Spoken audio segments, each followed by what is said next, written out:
Welcome troops, and this is Gallipoli, one of the operations heading to you in the Turning Tides DLC. Historically, Gallipoli was the first attempt by the Allies to hold the sea routes to Russia. This was an important strategic position, an important location for winning the war, and ultimately it was a battle that they felt they had to undergo.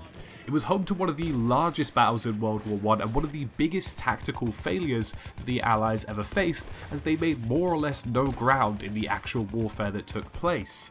The factions involved included the British forces alongside their Anzac Commonwealth allies such as the Australians and New Zealand Army Corps. They were fundamentally important to launching a land invasion after launching a sea-based attack and bombarding some of the bases around the region. It's no surprise then that the intensity of the battle of one of the most iconic moments in World War I is very much reflected in the battle that will take place in the operation you'll be playing. As an attacker, you're going to be storming the beaches of Cape Helles, trying to force your way off the beaches to successfully capture flags at A and B. The defenders, on the other hand, will be making use of verticality, weapon emplacements, as well as just generally better cover in order to suppress the efforts of the attackers on launching an invasion of the beach and gaining the objectives. This intensity continues inland as you come up against multiple layers of cover v cover based fighting, and even continues onto the next map as well, Achibaba, which even features a massive level of trench systems within it that is ultimately going to make cover v cover gameplay, as well as being able to go from long range to close quarters, especially important for both sides. So if you're one of those people who likes to sit back with a sniper rifle, it won't be too long until you find yourself in a 1v1 engagement at close quarters within a trench. The best way to think of this operation is almost like a combination of Beyond the Marne and Conquer Hell. Beyond the Marne features some very wide open spaces that require you to traverse them and then get into cover to successfully capture objectives, whilst Conquer Hell features some really intense gunfights where lots of people are centralized around certain capture points and in certain areas. And this is very reflective of what happens here in Gallipoli. You'll find lots of players centralizing themselves around beaches, emplacements, and even trench systems themselves, which becomes incredibly intense in terms of gunplay, but you also have lots of long distance and open plains to traverse and get across safely in order to make successful attacking and defensive stakes on certain objectives. So what is the best way to approach this operation as both an attacker and a defender? So let's begin with the attackers.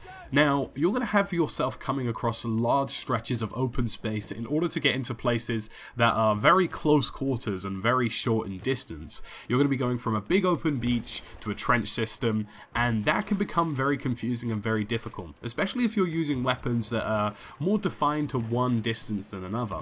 So my real suggestion to you is to be as versatile as possible in both weapon selection and kit selection in order to make successful gains in both locations. The last thing you want to be is stuck to one type of sniper or one type of really close quarters gun when certain engagements are happening over stretches of 200 meters and other ones are happening over stretches of 5 to 10 meters. Using LMGs, fast-firing medic rifles, or even some slightly longer-range SMGs will give you the opportunity to perform well in both scenarios, which is crucial to making gains. Another strong suggestion as well is being forceful in your attacks as a group.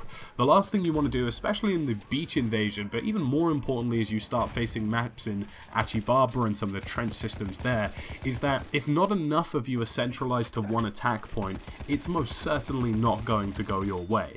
It's incredibly important that you work as either a squad or even a larger collective unit to make gains on these objectives. Otherwise, you're going to find yourself picked off by emplacements, nowhere good to spawn, and things will get very messy very quickly.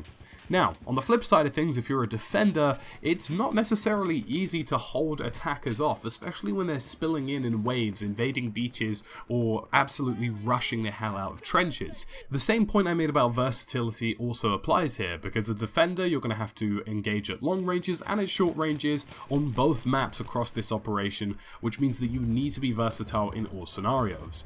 But what the most important thing you can do as a defender here, especially on Cape Helles, is make use of your emplacements and make use of your verticality. You will have the advantage in terms of height, and you will have the advantage in terms of defenses. If you can find machine guns, decent places to pop down a mortar or a bipodded LMG, then you will have the opportunity to rain down fire and suppress attempts at gaining ground on either the beaches, even inland, and any objective or important tactical position. If you can shut down entry lanes to the objectives themselves by having a really well placed LMG, or having somebody who's just capable of locking down a zone with a weapon emplacement sniper rifle, then the advancing forces are going to have a hell of a tough time approaching you. It's also important to stay in cover as well. One of the trade-offs to having lots of levels of cover and reinforcements is that the offense tends to have a lot of firepower. This is going to come especially in the shape of behemoths, where dreadnoughts come into play on Cape Hells and 4 elite kits come into play on Atu Baba. These are going to provide lots of levels of firepower to the offense, and it's something as a defender you need to be very wary of. The last thing you want is to be taken out by cannons when you're supposed to be effectively locking down an objective. So making sure you make use of bunkers, trenches, and any other defensive system at your disposal, as well as verticality, will ensure that you have a much better time.